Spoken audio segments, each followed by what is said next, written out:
Hopefully you got a chance to review the pronouns and to learn those pronouns. We're now going to move on to the nouns that we find in this unit. There are a number of them, and many of them are familiar to us and are found quite frequently in Tanakh. The first one we've seen a lot, and that is bias. It is a house.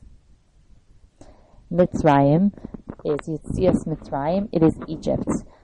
Egypt is pictured here with the pyramids, just to remind us that the pyramids were there probably around the time that Avram was already in Mitzrayim, and the pyramids were not built by the Jews when they were enslaved in Egypt.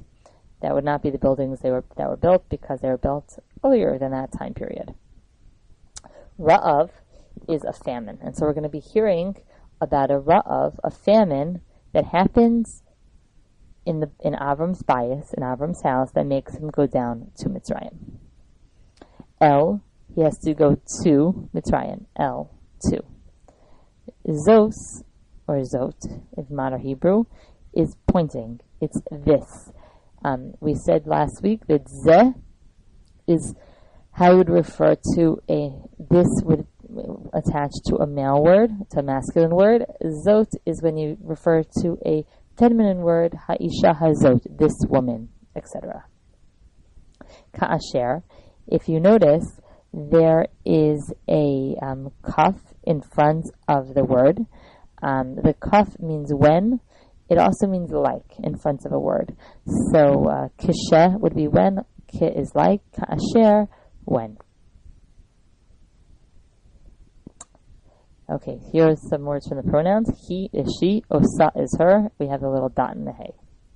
And here are one more word. A woman, a wife, we've already learned numerous times, is an isha. A brother is an ach. The way we say sister is achot. Achot is not achat. Achat is one. There's no word acha, but achot is how we say singular for a sister. And here are some more nouns. We're going to find the word ki, which is actually, it's kind of surprising that we haven't encountered this word yet, because we're going to encounter it using three different meanings. It has many different meanings. It's used in actually 4 different ways in Tanakh. In our unit, we're only going to see it being used in 3 ways. Because, when, or that. And the way you know how to translate it is based on context. Hine, this is always an exciting word to learn, because it's a very dramatic word. You go, hine, behold. So, hine means behold. It's sort of emphasis. It's instead of an exclamation point, it just indicates that there is a dramatic pause about to come, a dramatic statement. So hine is behold. Yafa is beautiful for a woman. A man would be called yafeh. Me'od is a lot. Me'od is a lot. Na has 2 meanings in the text. Na either means please or it means now, and again you can tell by the context. Sham, we've already learned, is there. Okay, so that is the nouns. We have a few more. We have thon. Now the reason I am putting the pictures for this is because we actually have these words come up pretty frequently. If you pay attention during davening on Shabbos or listen to Torah laning, we oftentimes talk about thon and bakar in relation to karbanos, to the sacrifices. So when I always thought that thon was translated as sheep.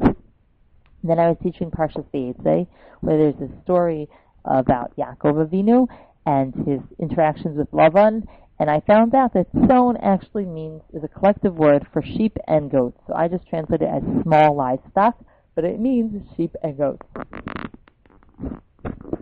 Okay. Bakar is a word for cattle. And then there are some more animals. There are chamorim, donkeys, asonos, she-donkeys, and gimalim, camels. Gamal is a camel. The last thing that were property at the time of Avram Avinu were shfachos and avodim, maids and servants. They're really slaves, but I didn't want to put a visual that would associate the maids and servants with any slavery that existed in modern history, because it was very different than from the slavery that existed in ancient times. Okay, here are some prefixes. we've already seen the first five. The hey, meaning the ki, like or when, the bays, in or with, the lamed, to or for, mem, from, ba, with this plus is the same thing as with plus the, so it's with the, or in the. Okay, here are some other suffixes that some of them are new. The e at the end of the word, we've learned in the pronoun, with the pronoun video, it means my or me. Cha, you point at somebody, you laugh, it's you or your. The chaf with the shva, which is your for feminine. O or yud vav is his or him. Now, here is the one rule that we need to learn. Isha plus O. How would we put those two together? Isha O, that doesn't make sense. So what we do is we turn the word Isha into a taf. So we take the Isha, we turn it into a taf, and we have Ishto. So if I wanted to say Isha Sheli, my wife, it would be Ish Ti. The hey gets turned into the taf. And we find this very often, that we have to know that if we see a taf in front of a suffix, it means that the word had a hey at the end of it.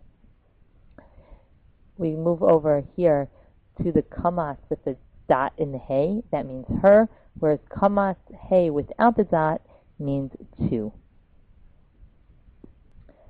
Okay, let's see if we can put these together. So Mitzrayma is it his Egypt, her Egypt, and to Egypt? It is to Egypt. Achosi, my sister. Va'avurech.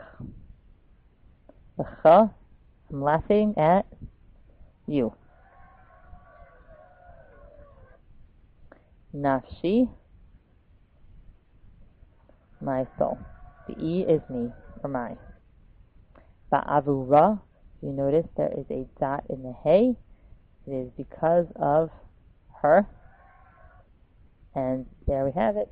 We're going to pause now, and if you wish, you can come to the website, and the noun